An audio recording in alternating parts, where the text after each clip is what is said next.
Every year, fishing gear is lost in our oceans due to storm activity, boat traffic, and gear abandonment.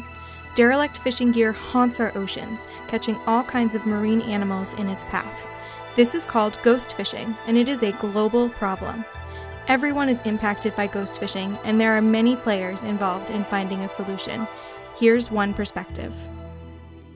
So my name is Fred Scharf. I'm a professor of biology and marine biology at UNCW. I've been here since 2002, so almost 15 years. My focus is on coastal fisheries resources. In order to sustainably manage a fish stock, we really need to know a lot about the life history of the fish in terms of growth rates, mortality rates, habitat use, movement patterns, because it helps us to understand how that stock is going to respond when we harvest them.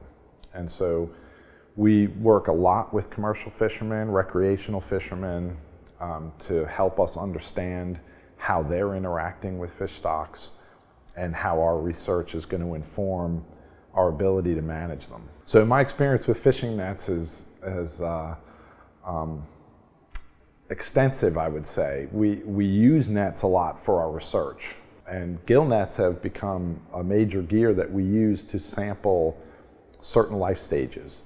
And so we can use beach seines and trawls, small trawls, which are actively fished gears, to catch smaller individuals. But for the adults, the subadult and adult fish, really gill nets are a valuable gear for what we do. And we've also partnered with lots of commercial fishermen and use nets in conjunction with those fishermen to catch fish for tagging projects and life history projects in lots of different ways. So we've utilized the gear a lot.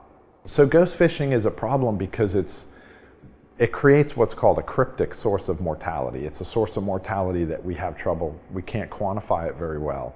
So it's an added source of mortality, and when it's high and we don't know it, right, it's a source of uncertainty in our population models. And if it's unaccounted for, then our population models end up giving biased estimates of the overall mortality of the stock.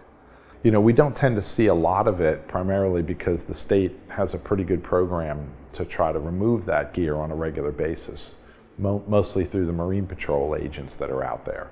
But Marine Patrol also will do surveys on a regular basis for derelict gill net gear, because the gill nets now in the state used to be, up until recently, up until 2010 or 11, that gill net gear could be fished continuously. In other words, a fisherman could put his gear in the water and go and just check his gear daily, but never move it. So the gill nets would basically stay in the water 24/7. That made it really challenging for Marine Patrol to identify derelict gear because it was there all the time. Well, now, because of regulatory actions, they can't do that anymore. They have to set their gear in the evening and then pick it up by a certain time in the morning. So in the middle of the day at lunchtime, if there's a gill net out there, it's being fished illegally. So Marine Patrol can spot those really quickly, and they can contact the fishermen directly based on the numbers that are marked on the gear and say, hey, you've got a piece of gear out here, what's going on? And the fisherman could, if there was a rational explanation, they could say, hey, my boat broke down, or I got injured, or something happened and I couldn't get to my gear. But if not, the Marine Patrol can pull it. And I think because of the regulatory changes to the gill nets and the winter cleanup efforts for the crab pots, I think that ghost fishing is pretty low here. I think trying to quantify the extent of ghost fishing through surveys of, you know, for instance, in North Carolina in the coastal estuaries, having regular surveys to get an idea of the number of unattended crab traps, the number of gill nets that have been lost, and trying to quantify those spatially and temporally and see how the rates of occurrence of those gears change seasonally would be really helpful to know the extent of ghost fishing that might be occurring. You know, I think education is important in terms of just, you know, I think most fishermen, recreational and commercial, that use fishing gear, you know, they don't want to leave gear on the bottom.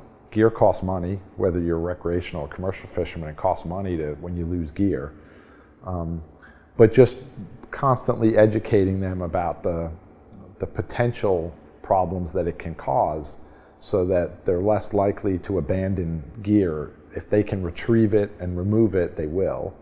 And so it's important that fishermen understand that, hey, if we have high ghost fishing rates, it's going to impact our ability to fish. So we need to remove that gear and prevent it from being out there.